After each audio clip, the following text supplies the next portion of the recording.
For my project, I decided to choose the Suwannee River for my tourist destination. I heard about this river from my cousins, who take a kayak trip down the Suwannee every year, and they are always telling me how fun it is. I was told that along the river there were several different places that we were going to stop and explore. The night before we were set to leave, I was in my room packing when my dad told me that I could only pack what could fit into 2 tiny waterproof bags. Since I am known to overpack, this was the first of many challenges of this trip. After I was finished packing, I decided to sit down with my laptop and do a little research on my destination in order to help me better prepare for what was ahead. When I researched the Suwannee River, I learned that the Suwannee was rare in the fact that it was the only major waterway in the southeastern United States that is still left unspoiled. I discovered that the Suwannee River is a blackwater river due to all of the cypress trees, palmetto roots, and other vegetation that live in the water. These plants excrete tannin, which turns the water a dark brown color, almost resembling that of coffee. The history of the Suwannee River was much more diverse than I was expecting. The river started off as home to the Timucuan Indians, who treated the river and springs as sacred ground to their sun god and believed in the healing powers of the White Sulphur Springs. After the Civil War, the river became home to many steamboats, including the floating country store called the Madison. During the 1800s, White Sulphur Springs along the river became one of Florida's first tourist destinations. It was believed that these springs could cure any sickness, so people could travel from all over the United States in order to stay at these health resorts in hopes that they would be cured. Before leaving for this trip, I was told it wasn't going to be a long drive.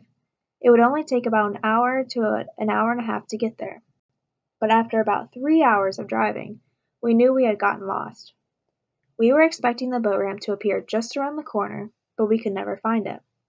Luckily, we saw a local couple walking their dog, and they pointed us in the right direction. When we finally reached the boat ramp, we were all very anxious to get out of the car and stretch our legs. After the guys unloaded the kayaks and packed everything we were going to need for the weekend, we began to get in our kayaks. This was actually pretty challenging, especially for someone like me who is not very coordinated. After we were all in, we began our adventure down the Suwannee River. After we began paddling for about 10 or so minutes, I realized just how relaxing it was going to be on the river, and I was going to enjoy the peace and quiet. It was a beautiful sunny day, and it was the perfect temperature. It was nice to be able to escape my hectic and busy schedule and just to be able to relax on the river. I was able to catch up and talk with my cousins while at the same time enjoy the beautiful scenery around me. The one thing that surprised me the most on this trip was the jumping sturgeon that will randomly jump up out of the water and splash right in front of you. My cousins never warned me about this, so it really scared me the first time I saw one jump. I later learned that these sturgeon can actually seriously injure or even kill boaters cruising down the river. Last year, a jumping sturgeon tragically killed a 5-year-old girl and seriously injured her other family members, to the point where they will need facial surgery. However, my cousins told me that since we were slowly paddling down the river, we wouldn't have too much to worry about. Along the way, we found several different springs off the sides of the river that we could stop and explore. As we paddled into the springs, the water turned from a dark brown color to a crystal blue, and the temperature went from lukewarm to freezing. We were able to get out of our kayaks and swim in the nice clean spring water, and some of our springs even had little trails surrounding it so we could also explore those. We used this time to stretch our legs and get a snack before we continued our paddling. We even came across a huge spring, about the size of 10 or so swimming pools, and even had a 2-story platform that you could run and jump off of. We spent about an hour here, having jumping contests and swimming around in the spring. After we were good and tired, we were ready to paddle to the riverside restaurant and get something to eat.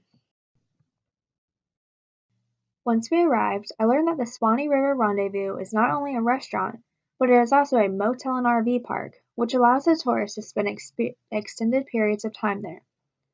They offer a variety of activities, including kayaking, fishing, and hunting, and they also host weekly events for the tourists and locals alike. There's even a spring for those who don't want to swim in the murky, dark water. The spring is called Convict Springs, which I learned got its name many years ago when the Lafayette prisoners stayed there. When these prisoners were out on work detail and couldn't get back to the prison before dark, they would camp at the spring. There was even the hanging tree, where some of the prisoners were hung almost 100 years ago. It was pretty creepy. The restaurant was like a mom and pop shop, and they had some of the best food I've ever eaten.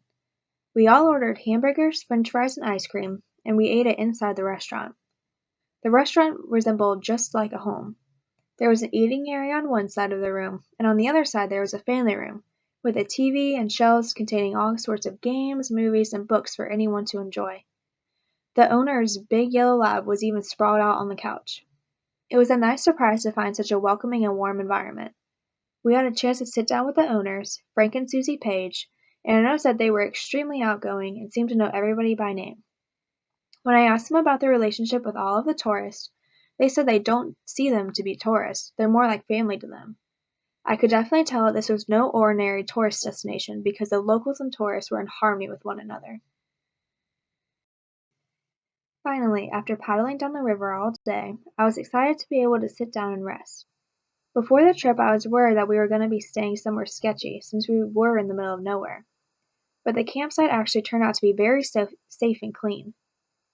Instead of a typical campground where you pitch a tent on a spot of land, there were actually decent-sized screened-in porches that we could sleep in. Each porch was roughly 16 by 16 in size, and they even had a light and a ceiling fan. We set up our air mattresses and sleeping bags on the porch where we were up off the ground and out of the elements. This gave me a sense of comfort knowing that we would be somewhat safe in an actual closed-in structure. Before we went to bed, we enjoyed sitting around the campfire and roasting marshmallows. We even got to stargaze, which was an incredible sight since the sky wasn't polluted by all of the city lights. I've never seen so many stars in all my life. You could even see the shadows of galaxies. Overall, I loved being able to be a tourist for the weekend so I could explore the historic Suwannee River. I did not expect to fall in love with this river and the locals who live on it. I now understand why my cousins come back time and time again to have this authentic experience. I've already set aside some time during the summer so I can come back with my cousins and relive this whole experience again.